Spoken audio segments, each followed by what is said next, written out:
మే నెల వచ్చిందంటే నందమూరి అభిమానుల ఉత్సాహం మామూలుగా ఉండదు. లెజెండరీ నటుడు సీనియర్ ఎన్టీఆరే కాక ఆయన మనవడు జూనియర్ ఎన్టీఆర్ పుట్టింది కూడా ఈ నెలలోనే. తారక్ ప్రతి పుట్టినరోజుకు అభిమానుల కోసం ఏదో ఒక కానుక ఇచ్చేలా ప్లాన్ చేసుకుంటాడు. తన సినిమాలకు సంబంధించిన విశేషాలు బయటికి వస్తుంటాయి ఆ రోజు. ఈసారి తారక్ తన ఫ్యాన్స్ కోసం డబుల్ ట్రీట్ ఇవ్వబోతుండడం విశేషం. ప్రస్తుతం తారక్ 2 చిత్రాల్లో నటిస్తున్న సంగతి తెలిసిందే.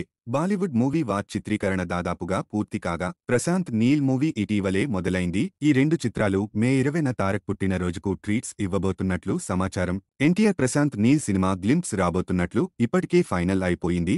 టైటిల్తో ఒక పోస్టర్ రిలీజ్ చేయడంతో పాటు వీడియో గ్లింప్స్ కూడా రిలీజ్ చేయబోతున్నారట. బాలీవుడ్ లో ఇలా హీరోల పుట్టినరోజుకు గ్లింప్స్ రిలీజ్ చేయడం తక్కువే కానీ తారక్ కోసం వార్ టీమ్ ఆ పని చేయబోతోంది. మరి తారక్ ఫ్యాన్స్ కు నచ్చేలా ఎలాంటి గ్లింప్స్ వదులుతారో చూడాలి. పాన్ ఇండియా స్థాయిలో రిలీజ్ అయ్యే 2 ప్రెస్టీజియస్ మూవీస్ కు సంబంధించి గ్లింప్స్ రాబోతుండడంతో మే 20న సోషల్ మీడియాలో తారక్ పేరు మార్మోగిపోవడం ఖాయం. హృతిక్ రోషన్ మరో హీరోగా అయాన్ ముఖర్జీ దర్శకత్వంలో యస్ రాజ్ ఫిలిమ్స్ ప్రొడ్యూస్ చేస్తున్న వార్ ఆగస్టు 14న ప్రేక్షకుల ముందుకు రానుండగా ప్రశాంత్ నీల్ సినిమా వచ్చే ఏడాది జూన్ 25న విడుదలవుతుందని ఇటీవలే ప్రకటించిన సంగతి తెలిసిందే.